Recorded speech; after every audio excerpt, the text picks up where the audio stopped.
DeFi करके जो राजनीति इतना दिन पश्चिम बंगाल में चला, केंद्र के साथ सहयोग की जगह पर एक संघर्ष अपना लिया, तो हमारा सारे जो डेवलपमेंट था वो ठप पड़ गया था। तो ऐसे ही माहौल पे नरेंद्र मोदी जी के नेतृत्व के ऊपर आस्था रख के भारत की राज्यसभा की 3 सांसद पहले ही तृणमूल कांग्रेस से या संसद पद से आपने इस्तीफा दे दिया था। आज आनुষ্ঠাनिक रूप में वो तीनों, सुखेंदु शेखर राय, श्रीमती सुष्मिता देव, प्रकाश बराई, वो आज भारतीय जनता पार्टी में शामिल हो गया।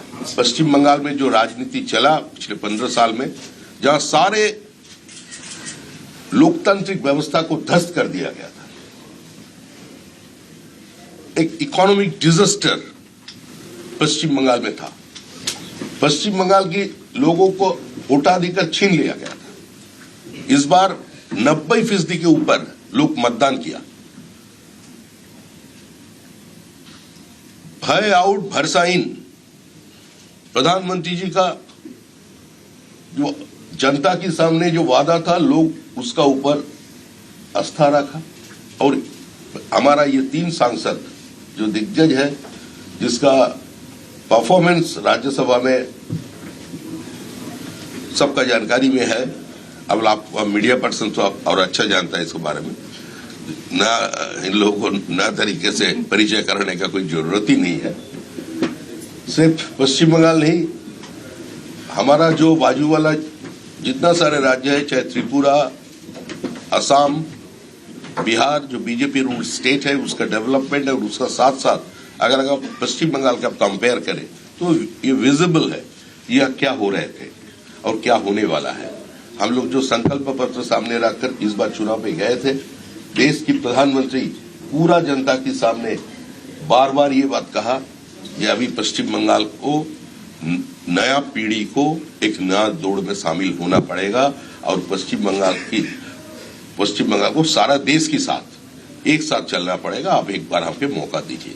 तो गंगोत्री से गंगा सागर तक भाजपा की सरकार बन गया, और श्यामा प्रसाद की भूमि, जो श्यामा प्रसाद इस पश्चिम बंगाल की जन्मदाता था, उसी का भूमि में उसका सरकार पहली बार आ गया। तो ये हमारा सब बीजेपी कार्यकर्ता के लिए, कश्मीर से कन्याकुमारी तक जो कार्यकर्ता है, वो एक नारा लगाते थे, जहां हुए बलिदान मुखर्जी वो कश्मीर हमारा है। भारत के संविधान के लिए, कश्मीर को भारत में रखने के लिए, और एक निशान एक विधान एक प्रधान के नारे पर जो भारत के संविधान के लिए पहला शहीद हुआ था, वो डॉक्टर श्यामा प्रसाद मुखर्जी था। तो ये सारे देश का भारतीय जनता पार्टी का कार्यकर्ता, उसका सिंपैथाइजर, हमारा पूरा विचार परिवार का सबसे खुशी का माहौल है। और उसी खुशी में हमारा ऐसे 3 सांसद जो आज पार्टी में शामिल हो रहे हैं, इस्तीफा दे करके एक अपना स्टैंड लेकर के, जिस समय मोदी जी का साथ चलना है, एक साथ चलना है, पश्चिम बंगाल का विकास करना है। आज असम आगे जा रहा है, आज त्रिपुरा आगे चल गया। इंफ्रास्ट्रक्चर डेवलपमेंट क्या हुआ त्रिपुरा में, हम लोगों भी देखकर आश्चर्य हो रहा है। ये कौन त्रिपुरा को देखा था और आज कौन त्रिपुरा को देख रहे हैं। डबल लाइन हो रहा है सभी जगह में। तो असम को देखिए, तो सब मिला के आज ये तीनों हमारा जो सांसद है, भूतपूर्व सांसद थे, वो आज हमारा पार्टी में शामिल हो गया। हमारे लिए एक खुशी का अवसर है ये, और सारा बीजेपी पार्टी खुश है। भारतीय जनता पार्टी की तरफ से अध्यक्ष होने का नाते हमारा सारे कार्यकर्ता, हमारा मुख्यमंत्री शुभेंदु अधिकारी, पूरा मंत्रिमंडल, पूरा हमारा संगठन आज इस तीनों को मन से, दिल से, खुशी से अपना रहा है। ধন্যবাদ। পার্টিতে তো যোগদান করেছেন, কিন্তু রাজ্যসভা নিয়ে তো চর্চা চলছিল। আপনারা চর্চাটা করতে দিন না, একটু চর্চাটা চলুক না। কিন্তু আপনি শিলমোহর দিন না, আপনি তো পার্টির রাজ্য সভাপতি, আপনি শিলমোহর দিলে তো খবরটা স্পষ্ট হয়। রাজনীতিতে তো জল্পনা বলে কিছু থাকতে পারে। রাজনীতিতে জল্পনা না হলে সংবাদ মাধ্যম চলবে কি করে? তোমার সন্ধ্যাবেলার রাজনৈতিক রূপচর্চা কি করে চলবে? রাজ্যসভায় আমরা কি দেখতে পাচ্ছি সুখেন্দু শেখর রায়, আমরা একাধিকবার আপনার মুখে সুখেন্দু বাবুর কথা আমরা একাধিকবার বারবার এই পার্টি অফিসে শুনেছি। সুখেন্দু তাকে কি না, সুখেন্দু বাবুর বাবার কথা শুনেছেন, সুখেন্দু বাবুর কথা শুনেননি। শুনেছি আপনার মুখে। আমি বলেছি তার পরিচয়। শিবেন্দু শেখর রায়কে তো কম লোক চেনে, সুখেন্দু শেখর রায়কে ঘটনার চক্রে বা দুর্ঘটনা চক্রে বেশি লোক চেনে, সেই জন্য তার নামটা বলতে হয়েছে। এই আনসাং হিরোরা তো ভারতবর্ষের বিভিন্ন জায়গায় ছড়িয়ে আছেন। শিবেন্দু শেখর রায়ের জন্য আজকে ফরাক্কা ব্রিজ দেখতে পাচ্ছেন, মালদাকে এই দেশের মধ্যে দেখতে পাচ্ছেন। তিনি যদি না থাকতেন, আর যারা ওখানের লিগ্যাসিকে এনজয় করছে তারা কংগ্রেসের পতাকা হাতে নিয়ে কোন দিকে ছিলেন সেটাও কিন্তু মানুষটা জানেন। তো এই ইতিহাসগুলো এই সরকারের আমলে ধীরে ধীরে বেরিয়ে আসবে। আমাদের ইতিহাসকে তো বিকৃত করে দেওয়া হয়েছে, অনেক জিনিস ভুলিয়ে দেওয়া হয়েছে, একটা পরিবারের মধ্যে আবদ্ধ করে রাখা হয়েছে। পশ্চিমবঙ্গের যে বিপ্লবীদের ইতিহাস, তাদের যে মর্যাদা কোথায় পেয়েছে, কোথায় রানী শিরোমণি, তার অবদান কি কোনোদিন স্বীকার করেছে? বা আমাদের রানী রাসমণির যে প্রাপ্য মর্যাদা এই সমাজে হওয়া উচিত ছিল, তিনি কি তা পেয়েছেন? তো এর তো প্রায়শ্চিত্ত আমাদের করতে হবে। রাজ্যসভাটা তাহলে কি হচ্ছে? তার মাঝখানে রাজ্যসভা যাদের মধ্যে দুজন পশ্চিমবঙ্গে, সুস্মিতা দেব অসমে, এরপরে কি সুস্মিতা দেব পশ্চিমবঙ্গের বিজেপির কার্যকর্তা হিসেবে কাজ করবেন নাকি সারা ভারতবর্ষের ওই বিজেপির কাজ করবে? কি বিজেপিতে তো ওইরকম হয় না, Bengal line, Kerala line, Assam line হয় না, বিজেপির একটাই লাইন।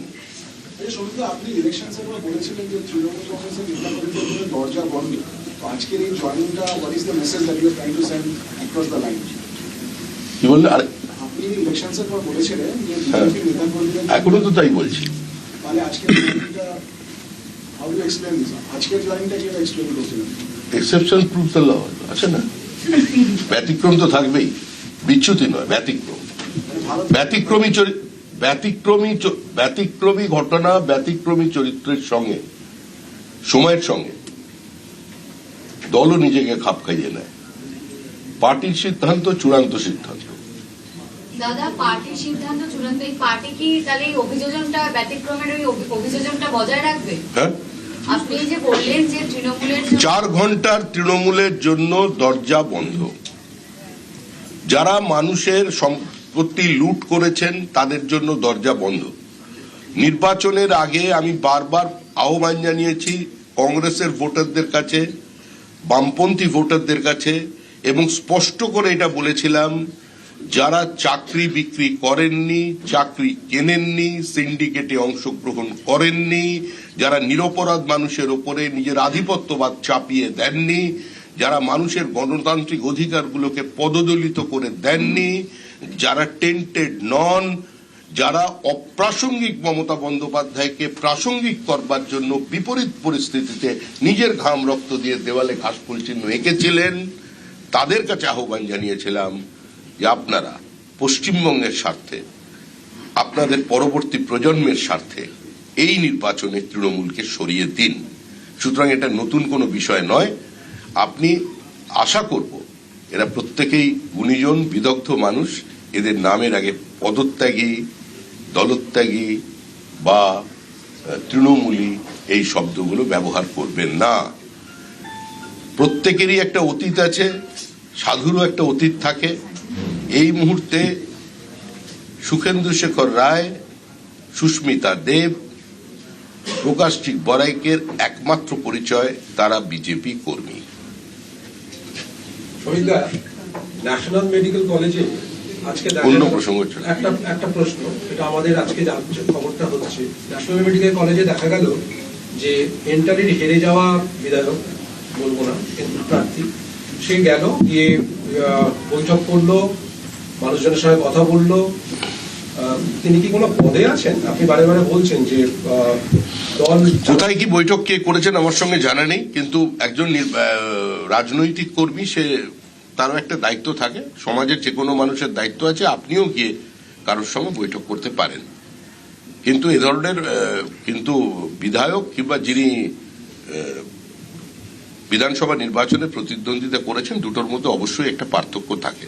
একজন নাগরিক হিসেবে তিনি যদি বৈঠক করে থাকেন, কারোর সঙ্গে করে থাকেন, আমার জানা নেই করেছেন কিনা।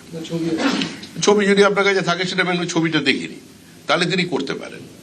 কিন্তু পার্টি কাউকে, যিনি নির্বাচিত জনপ্রতিনিধি নন, তাকে এই মুহূর্তে যদি এই ধরনের কোনো বৈঠক করে থাকেন এর থেকে বিরত থাকতে বলা হবে। शोभिका, आज जो 3 पूर्व सांसदों ने ज्वाइन किया है बीजेपी, क्या आने वाले दिनों में हम उनको राज्यसभा में देख सकते हैं आप ही की पार्टी का नेतृत्व करते हुए? ईएनओ में भी देख सकते हैं आप।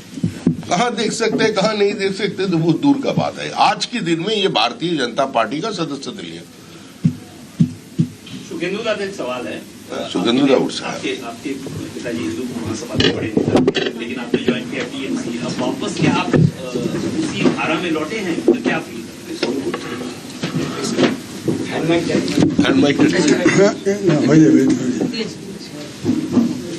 आपने जो सवाल किया मुझसे, जिस समय का बात आप कर रहे हैं वो एक इत्तेफाक था, आज भी जो हो रहा है वो भी इत्तेफाक है।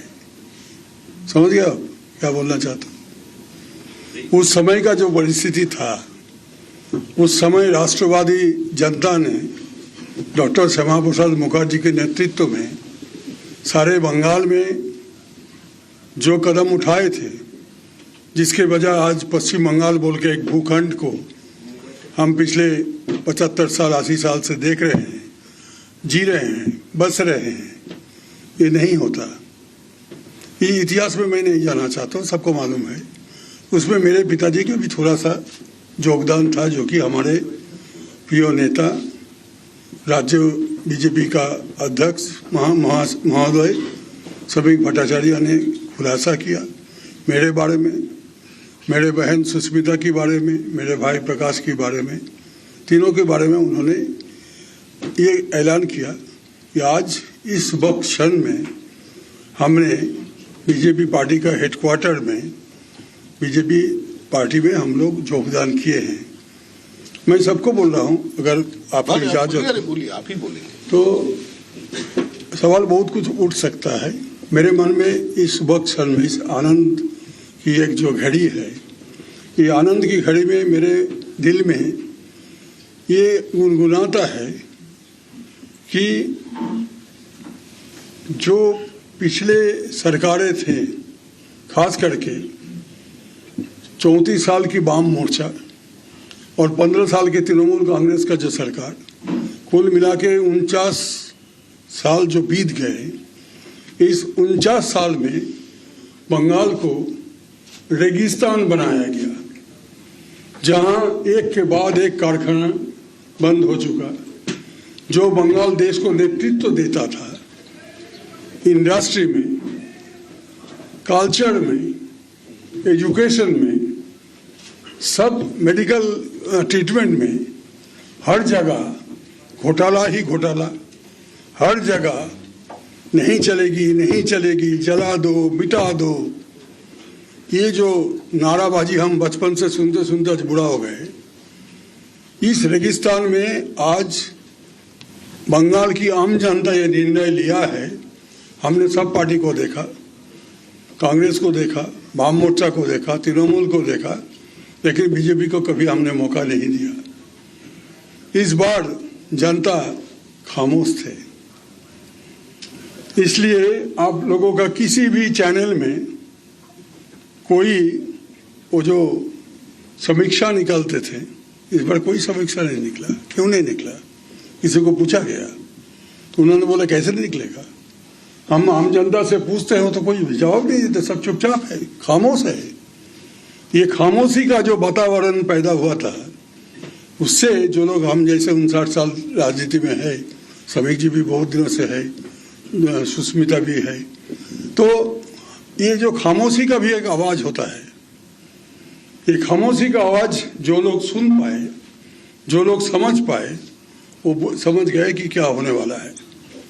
हिंदुस्तान में शायद ही किसी राज्य में 97-96% जो कि हमारे अध्यक्ष जी ने बोला कि भी पोलिंग हुआ है इस बार।